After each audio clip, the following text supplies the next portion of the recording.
Hey guys, welcome back to AppIQ, and in this video I'm going to show you how to turn on sound on press on Gboard on your Samsung or Android phone. Let me show you what I mean.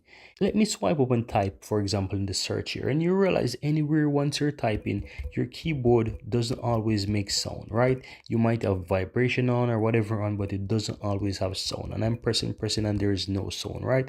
Now, you can easily turn this on to make some clicking sound if this is what you want. So if you're using a Gboard, you can go to your settings and you can go to general management and you can go to the keyboard list on default, or you can click on the Gboard settings above, but keyboard is on default. Now you want to tap on Gboard, guys, and under the preferences, if you scroll down a bit under Keypress, you have the sound on Keypress. Now if you enable this sound on Keypress, guys, when you go back to anywhere where you want to type and start to press, you will realize that you start to hear a sound. Listen. And that's it, guys. So once you have that basically sound on key press, this is going to easily go ahead and enable the sound for you so that you can use it on your phone. And that's it. Very easy and very simple.